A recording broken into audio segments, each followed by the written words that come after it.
Bien bonjour à toutes et à tous, bienvenue sur Innovation and Prospective Talk, le podcast sur lequel nous revenons sur les grandes tendances de la tech en provenance des plus grands salons à l'international. Nous avons la chance, Lionel et moi-même, de parcourir. Alors, qui dit 2026 dit intelligence artificielle. J'aimerais vous dire que c'est un nouveau mot, mais ça fait 10 ans plus de 10 ans que c'est l'année de l'IA. On souhaitait pour cette série de l'été, revenir sur, peut-être un angle un peu plus, philosophique, un angle qui nous permet de réfléchir aussi à l'impact de l'IA dans notre quotidien et au rôle de l'IA, qui fait de plus en plus de choses à notre place, et qui, globalement nous aide à mieux comprendre et peut-être comprend peut-être mieux que nous ce qui fait que notre esprit critique et tous les sujets qui sont, liés, laissent présager peut-être, une nouvelle façon de réfléchir, d'interagir, d'agir à notre place et c'est un peu tous ces sujets qu'on va essayer de développer. Je vous rappelle accessoirement on se retrouve sur Apple Podcast, Deezer ou encore Spotify, donc abonnez-vous et un épisode qui va être riche en grandes notions autour de l'IA, cher Lionel.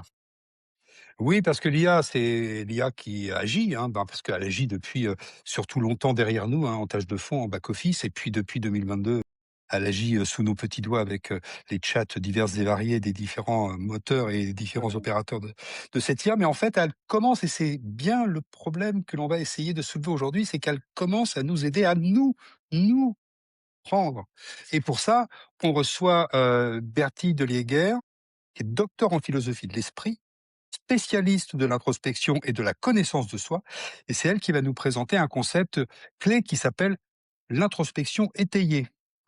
En quoi parler à une IA change finalement concrètement notre manière de nous connaître nous-mêmes avec ses bénéfices et ses risques. Et je pense que Mathieu, tu brûles de lui poser la première question parce que Ah là, oui, ce que je viens de dire, normalement, a on en fait suscité 5 épisodes. la question. Bon, bonjour, merci. Déjà, ça nous fait super plaisir de t'accueillir sur Innovation and Prospective Talk. Bonjour, merci beaucoup de m'accueillir, je suis ravie également. Bon, alors, bien sûr, Bertie, on se connaît parce qu'on travaille ensemble, quasi quotidiennement. On va pas le cacher non plus. Et moi, ça me fait plaisir de t'accueillir parce que c'est cet angle un peu philosophique, qu'on aime bien avec Lionel aussi traiter parce que quelque part, c'est tous ces impacts. Et dans la question, la première que j'aimerais te poser, c'est quand même qu'on est aujourd'hui, le rapport au soi à soi, quelque part, au travers de l'IA, il nous paraît aujourd'hui quelque part un peu, décisif dans notre capacité à explorer tout ce que ça fait écho d'un point de vue philosophique sur l'être humain et l'IA, le rapport à la technologie, mais aussi quelque part, voilà, est-ce qu'industriellement, ça risque de changer quelque part le visage de l'humanité, dans sa connaissance de soi, le rapport à soi, l'uniformisation qu'il pourrait y avoir peut-être derrière? Oui, alors c'est vrai que c'est un sujet qui m'intéresse beaucoup, et que je trouve effectivement, comme tu dis, décisif, parce qu'il se situe, à la frontière entre 2 mondes qui en fait m'animent et structurent mon parcours. La philosophie de l'esprit d'un côté et puis l'innovation, plus récemment. Et donc, c'est vrai que, j'ai travaillé sur des questions qui sont assez classiques, comment est-ce qu'on se connaît soi-même? Comment est-ce qu'on comprend ses émotions? Ou est-ce que, je sais immédiatement ce que je ressens? Est-ce que j'ai besoin, de nouveaux mots, d'autres récits pour mieux me comprendre et cetera? Et comme responsable innovation, c'est vrai que je vois tous les jours l'IA générative et je constate qu'elle est plus, seulement une technologie qui permet d'automatiser les tâches, elle devient aussi un environnement de travail, un copilote et parfois même un interlocuteur finalement. Donc on l'utilise comme on sait pour, rédiger, synthétiser, décider, préparer une réunion, structurer une idée. Mais ce qui m'a frappé plus récemment, c'est que, entre, ces 2 dimensions, il y a une sorte de point aveugle. On parle beaucoup de l'IA qui transforme ce qu'on fait, mais on parle beaucoup moins de l'IA qui transforme finalement la manière dont on se comprend. Et si je prends Alors un rapidement, exemple, ah est-ce que pardon, tu ouais, pourrais nous vas-y. parler de philosophie de l'esprit? Parce qu'il y a des définitions quand même qui sont Ouais, importantes, tout à quand on est fait. dans la complexité naturelle des notions, j'aime bien Ouais. dire effectivement. Mais en termes de vulgarisation, tu entends quoi quand tu parles de philosophie de l'esprit? On voit bien la connaissance de soi, hein, c'est toujours le Ouais, sujet, ouais. mais on va aborder Lionel a plein de questions également. Mais Mmh. est-ce que tu pourrais quand même définir un peu ton ce qui t'a amené à travailler sur ces sujets et globalement, c'est quelle définition tu donnerais à la philosophie de l'esprit dans le sujet qui nous anime? Ouais, alors en fait, en philosophie, il y a plein d en fait, il y a plein de spécialités, différentes. Tu peux faire de la philosophie des sciences, tu peux te faire de la philosophie politique, de la philosophie, environnementale et il y a ce qu'on appelle la philosophie de l'esprit et en fait, ça s'intéresse à toutes les questions qui vont être liées à la conscience, au soi, à la notion de soi, la connaissance de soi, aux émotions, aux attitudes, aux croyances. En fait, c'est tout ce qui concerne finalement un peu, on pourrait même appeler ça parfois de la philosophie, de la psychologie, en fait, finalement, et donc c'est toutes les questions qui concernent, ce qui, en fait, est lié, aux états mentaux et oui et à l'esprit en général. Voilà. Donc toi, tu nous dis, Bertie, que l'IA fait des choses à notre place, mais tu parles de cette IA plus particulièrement qui nous aide à réfléchir sur nous-mêmes. C'est-à-dire qu'évidemment, si elle nous aide à réfléchir sur nous-mêmes, moi, ce que je traduis, c'est que finalement, elle rentre dans notre esprit. Et toi, qui es une chercheuse autour de notre esprit et donc de sa philosophie, concrètement, ça ressemble à quoi cette IA qui nous aide à réfléchir sur nous-mêmes? Comment on s'en sert? Pourquoi et peut-être que je dirais, je compléterai ma question, pourquoi ça arrive maintenant?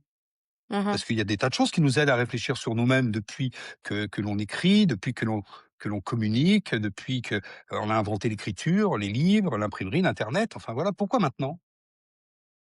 Alors, déjà, je vais répondre à la première partie de ta question, c'était un peu comment ça se passe? Comment on fait pour, finalement se servir de l'IA, comment ça se présente? Si je dois prendre un exemple, c'est, par exemple, je sors d'une réunion un petit peu compliquée et je sens que ça m'a un peu tendue. Je sais pas exactement pourquoi, mais alors je sais pas si je ressens un sentiment d'injustice ou alors, je sais pas, peut-être un peu de colère, mais en tout cas, je sais qu'il y a quelque chose qui m'a vraiment donné un peu un malaise et donc je pourrais très bien ouvrir, Copilot ou alors ChatGPT ou peu importe, une IA générative et dire: «Voilà ce qui s'est passé, voilà ce que je ressens pour le moment et j'ai un peu de mal à définir, ce que je ressens exactement. En tout cas, quel type d'émotion ça pourrait être et puis comment le gérer peut-être. Parce qu'une fois que je sais ce que c'est, je peux m'en occuper et en fait là, effectivement, l'IA elle fournit des réponses et c'est ce moment-là qui m'intéresse en fait là, et quand tu dis, la deuxième partie de ta question c'était attends j'ai Pourquoi un maintenant? trou. Pourquoi Pourquoi maintenant? maintenant? Je dirais que, comme tu l'as super bien pointé, on a eu toujours des outils qui nous aident à réfléchir sur nous-mêmes. On peut avoir le journal intime, on peut avoir le simple fait de parler à quelqu'un qui nous est proche ou à un thérapeute ou peu importe. C'est-à-dire soit on a un tiers, soit on a un objet qui nous permet de poser nos idées. Mais en fait, pour moi, l'IA, elle va encore un c'est encore un outil différent qui va un petit peu plus loin parce que déjà, contrairement à, je sais pas, à un ami, à mon conjoint ou à mon collègue, bah, l'IA, elle est toujours disponible. Elle est jamais fatiguée pour parler et finalement, elle est pas impliquée émotionnellement avec moi. Donc c'est hyper intéressant de parler à quelqu'un comme ça et en plus, elle utilise le langage. Un langage qui ressemble beaucoup au mien. Donc ça, c'est elle me répond, contrairement au journal intime qui lui ne me répond jamais en fait. Je ne fais que ce qui est bien avec le journal intime, c'est que je peux retrouver ce que je pensais il y a un an, il y a 3 semaines, comparer, mais en fait tout le travail repose sur moi. Avec l'IA générative, elle propose des choses, elle propose des hypothèses, des réponses et donc c'est quelque chose qui vient, ouais un petit peu en plus quoi C'est un peu la du deuxième coup question, qui est intéressante pour rebondir parce que ça va me permettre d'aller, un petit peu plus loin dans cette notion. C'est de se dire, quand tu vas parler à une IA, tu parles d'introspection médiée, ça globalement c alors on peut revenir sur le bouquin qu'on a écrit, encore faut-il pour y revenir, l'IA va y revenir elle toute seule. Ça veut dire quoi pour toi, une introspection médiée par l'IA? Comment ça se passe quand tu parles justement de ce tiers, qui est pas ton conjoint, qui est pas fatigué justement ouais. et qui peut quand même t'écouter? C'est quoi ça justement cette introspection médiée par l'IA? Alors, ce que j'avais en tête la première fois où je me suis un petit peu, posé ces questions-là et que j'ai commencé à lire, il y a une littérature, une petite littérature émergente sur ces questions-là. Mais quand je dis, introspection médiée, c'est comme s'il y a quelque chose qui intervient, presque avec des intentions dans tout ce processus de réflexion sur soi-même. C'est-à-dire que c'est plus quand je m'introspecte, sans IA, c'est moi qui, comme je disais, fais tout le travail. C'est-à-dire que je me questionne, je me dis: «Bah, tiens, là, je ressens ça.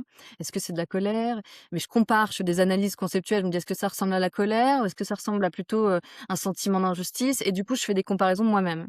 Là, je dis que c'est médié parce qu'il y a quelque chose qui est extérieur à moi, qui intervient dans ce processus-là et qui va faire un peu, bah, de la médiation, vraiment entre moi et ce vers quoi et le résultat auquel je vais arriver, en fait, en termes de résultats introspectifs. Et donc ce qui est intéressant, c'est que je trouve que ça vient soutenir l'introspection, mais ça peut aussi, beaucoup la structurer et même l'orienter, en fait. Et c'est ça qui, du coup, est hyper intéressant. C'est que quand je dis, «Je sors de cette réunion, je me sens hyper mal à l'aise et j'ai besoin de comprendre ce qui m'arrive», et ben, l'IA, elle va peut-être me donner des hypothèses directement. Et là où c'est intéressant, c'est est-ce qu'il faut qu'elle me donne des hypothèses ou est-ce qu'il faut qu'elle juste elle m'aide à construire mon parcours introspectif? Sans me donner des hypothèses tout de suite, sans poser tout de suite, comment dire? Une orientation en fait sur ce que je ressens. Et tu Et ressens pas qu'il y aurait peut-être une orientation dans ce cas-là aussi, une normalisation des propositions ou des interactions? Puisque une IA, effectivement, que alors pour ceux qui font le test avec tous les artefacts de Claude, à l'évidence, une IA vous connaît très bien au bout d'un moment, voire mieux peut-être que vous-même. C'est intéressant aussi de faire ce parallèle avec, peut-être cet, univers médié, en quoi aujourd'hui une IA répondrait peut-être plus au sujet, moins bien. Il y a pas un risque de normalisation quand même à un moment de la façon dont on traite soi-même les sujets qui nous arrivent et les émotions? si, il y a ce risque de, bah, en fait, comme quand on parle, on a pas mal parlé de standardisation des résultats et je pense que c'est un petit peu le même risque, en fait, avec l'introspection. C'est-à-dire que, comme, l'IA, elle fonctionne sur une base de données existante, et en plus, je pense dans la manière dont je le comprends, c'est elle utilise, en fait, ce qui revient aussi le plus régulièrement et donc, on a la possibilité enfin, en fait, ce qui risque d'arriver, c'est que la singularité de nos expériences, elle soit, finalement, réduite, à ce qui arrive le plus souvent aux personnes, en fait, aux gens. Donc ça veut dire que, là où, en fait, je pourrais avoir une belle granularité, si moi je m'introspectais moi-même en me disant: «En fait, c'est pas vraiment un sentiment d'injustice, c'est plutôt, une colère très froide», enfin voilà, je peux, voilà, essayer de travailler les concepts comme ça. Bah, l'IA, elle me dira: «Non, non, c'est un sentiment d'injustice, point barre, et c'est comme ça, comme ça, comme ça, que tu peux le gérer». Je sens et ouais, il y aura peut-être un petit décalage ou en tout cas, un appauvrissement en fait, des résultats introspectifs. Donc dire qu'une IA comme, l'a introduit Mathieu, qui nous connaîtrait mieux qu'on ne se connaît soi-même, c'est probablement une fausse piste, une fausse bonne idée. Donc ça veut dire que derrière tout ça, si j'ai bien compris, Mmh. bah, il y a un danger qui sommeille. Oui. Il est où ce danger de se confier justement, de confier notre connaissance de nous-mêmes ou de ce que l'on ressent sur nous-mêmes à une machine? Il est où pour toi le danger? À titre personnel évidemment, pour l'instant. C'est un petit peu ce que je disais, c'est un des premiers risques que je vois en fait, c'est figer une expérience, qui serait encore ouverte. C'est-à-dire que, parfois c'est aussi il y a quelque chose un peu de bon, peut-être que c'est trop poétique, mais un petit peu de beau dans le fait de pas tout de suite savoir ce qui m'arrive et de pouvoir l'explorer un peu. C'est ce qui fait aussi la richesse de notre vie intérieure, c'est ce côté, pouvoir mobiliser un peu nos expériences en disant: «Ah tiens, c'est marrant, finalement, je me rends compte que là, c'était plus ça que je ressentais parce que je viens de vivre un truc similaire et ça me donne des informations». Et donc là, en fait, si l'IA, elle peut être tentée de trop vite nommer, en fait, ce que l'utilisateur vit et du coup, dire que c'est du stress, de l'anxiété, alors que ça peut être quelque chose de beaucoup plus riche et finalement, oui, comme je disais, figer l'expérience et peut-être même à terme remplacer complètement le travail introspectif, par des étiquettes, très, standards en fait, et donc un autre risque que je vois, c'est plutôt la dépendance interprétative, l'idée que, ben, voilà, comme je disais, remplacer le travail introspectif, c'est-à-dire je m'habitue complètement, à, demander à mon IA, non seulement de m'aider à penser, mais aussi me dire ce que je ressens. C'est-à-dire, même me dire ce que je veux ou ce que je suis. C'est-à-dire elle finit par, construire, une partie de mon identité, alors qu'avant c'était à ma charge, mais maintenant elle participe activement à cette construction identitaire. Donc dans le sujet de dire que l'esprit critique serait d'une manière ou d'une autre en danger à l'heure de l'IA par une forme de normalisation des informations qui nous arriveraient, sur la dimension introspection que toi tu soulignes, finalement, c'est que ça simplifierait ou ça labelliserait peut-être trop nos émotions, quitte à supprimer progressivement ce qui fait la singularité de l'être humain et de la connaissance de soi, c'est-à-dire le processus plutôt que la finalité, où là on arriverait à la finalité tout de suite. Donc, quelque part, ce chemin de construction serait détruit quelque part. C'est globalement ça ce qui change dans la compréhension de notre introspection au final? Oui, ça c'est pour moi un risque, sauf si on l'utilise différemment. C'est-à-dire que, il y a un risque clairement à utiliser, l'IA, quand on s'introspecte, si on la configure pas comme il faut. C'est-à-dire qu'on pourrait très bien dire à l'IA, se créer un agent ou peu importe, qui en fait prend le temps de me poser des questions plutôt que de me proposer des hypothèses de réponses. Et en fait, là, l'idée, c'est qu'elle m'accompagne dans l'exploration, du coup, de mon expérience. Et là, je pense qu'elle pourrait vraiment avoir une vraie utilité et que ça pourrait être quelque chose qui nous permet véritablement de mieux nous comprendre. Donc l'idée, ce serait pas qu'elle me propose des pistes d'interprétation, mais plutôt qu'elle m'accompagne pour construire, les conditions de cette interprétation de moi-même. Et là, je trouverais ça enfin là, c'est quelque chose que je trouve vraiment intéressant. Parce qu'elle permet, de repérer des régularités aussi, comme tu disais, tu vois? Il y a la mémoire, des conversations antérieures, donc finalement elle a des connaissances sur ce que j'aime, ce que je fais, sur mes tendances. Et donc oui, je pense que ça si je lui donne plusieurs situations, elle peut, elle peut m'accompagner. Et si vraiment j'arrive pas à obtenir, d'interprétations qui me satisfassent, et ben là, on peut lui demander: «OK, là je suis prêt ou prête, tu peux me donner des hypothèses et je vois si ça colle à ce que je ressens». Donc ouais, je dirais que ça peut être un bon partenaire d'exploration, mais ça doit pas être une autorité finale, ça doit pas être Parle, quelque chose qui, d'introspection intervient, étayée ou de de manière trop scaffolded ouais, trop introspection. autoritaire dans la Concrètement, construction, de nos comment hypothèses. l'IA Avant que soutient-elle Lionel notre rebondisse, parce réflexion que je sur crois qu'il avait nous-mêmes? une autre question, il y avait un sujet, mais ça veut dire quand même quelque part dans ce que tu dis, il faut rester maître de ce processus, donc peut-être aussi le connaître Oui, pour ne pas forcément dépendre de l'IA, parce que quand tu dis effectivement, il faut quand même avoir du recul, et cetera, ça fait partie des éléments dont on n'est peut-être pas conscient au moment où on a besoin aussi de ce travail-là. oui, tout à fait. Et c'est vrai que moi, les premières fois où j'ai utilisé l'IA, justement pour réfléchir un petit peu à des questions, émotionnelles et personnelles, en fait, en plus, comme on est dans un endroit de vulnérabilité un petit peu, quand on parle de soi ou de trucs très personnels, je voyais qu'elle me donnait tout de suite des hypothèses en essayant de me rassurer. Alors que finalement, c'était pas de l'accompagnement, forcément dans l'exploration. C'était plus, «Non mais tout va bien, peut-être que c'est plutôt ça ou plutôt ça». Et oui, et là, je trouverais que ce serait plus riche qu'elle se positionne autrement ou qu'on la positionne autrement. Et tu parlais quand on a parlé quand on a préparé l'épisode, tu parlais d'introspection étayée, Ouais. ou de scaffold introspection. Mmh. Comment concrètement aujourd'hui l'IA, elle soutient notre réflexion, sur nous-mêmes? Alors là, je pourrais distinguer plusieurs formes d'étayage. Hem, heu, la première, alors ça va être un peu un gros mot, mais ce serait l'étayage phénoménologique. C'est-à-dire, ce que je disais un petit peu, c'est-à-dire l'IA qui vient aider, un peu comme un échafaudage, tu vois? Il y a, elle permet, d'avoir, finalement plusieurs entrées possibles, la première, ce serait aider l'utilisateur à revenir sur ce qu'il a vraiment vécu avant de le nommer. Donc par exemple, avec des questions donc, qu'est-ce qui t'a paru le plus marquant? Est-ce que c'était plutôt une tension, une peur ou, une irritation que tu as ressentie? Enfin, tu vois, vraiment, comme je disais, un peu guider la conversation. Quand je dis, une introspection étayée, je pense aussi à un étayage un peu, qu'on pourrait qualifier d'attentionnel. Ça veut dire que, l'IA, elle pourrait aider à attirer l'attention de la personne qui l'interroge sur certains éléments avant de conclure trop vite, tu vois? Avant de tout de suite s'engager dans une voie d'interprétation. Hem, Après, c'est tout le travail conceptuel qu'elle peut m'aider à faire. C'est un autre étayage, tu vois? Elle peut proposer des mots, elle peut proposer des distinctions, des catégories, en fait, mais elle laisse toujours l'utilisateur, les accepter ou les refuser, sans les imposer, tu vois? Et le dernier, ce serait ce qu'on pourrait appeler un étayage narratif où, finalement, une fois qu'elle nous a aidés à faire tout ce travail un peu exploratoire, bah, elle vient nous aider à relier les éléments entre eux. Parce que c'est pas toujours évident de le faire. Et ça permet de donner du coup, un peu plus de lecture sur l'expérience qu'on vient de vivre.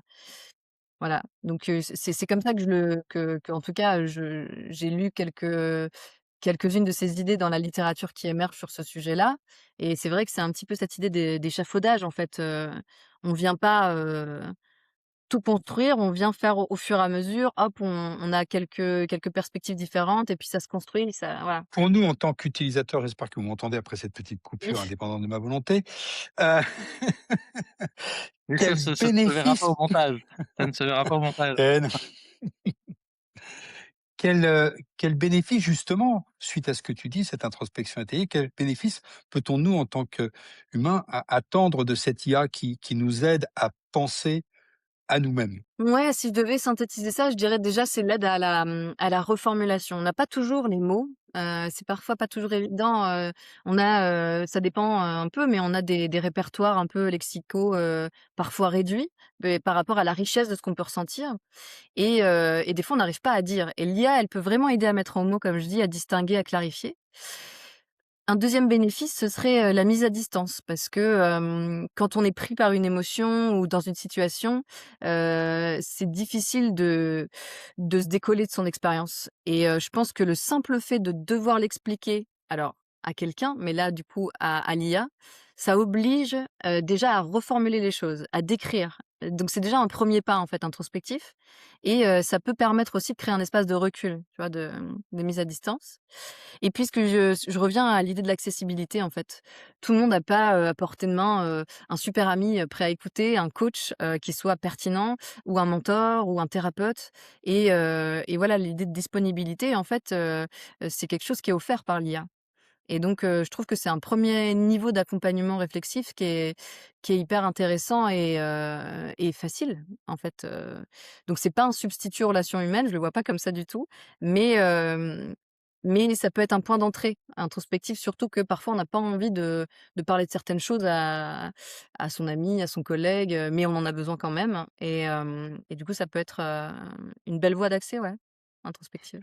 Ça me permet de rebondir sur une question quand même liée à la sécurité, aux données, en tout cas aux risques qu'il pourrait y avoir de se confier à une IA et de manière générale. C'est vrai que quand on pose les voilà, les modèles qu'il peut y avoir, qu'ils soient asiatiques ou américains, parce que dans les faits, côté français, c'est un petit peu autre chose. Est-ce que, d'une manière ou d'une autre, il y a un risque à se confier à une intelligence artificielle sur la compréhension de nous-mêmes, peut-être, tous les idées, les influences qu'il pourrait y avoir potentiellement sur un jugement, Mmh. des actes qui pourraient en découler potentiellement, ce niveau de responsabilité à insuffler une action, opérée in fine par un être humain. Donc, est-ce qu'il y a, voilà, des risques que tu as pu identifier dans tes travaux, tes recherches sur ce sujet-là?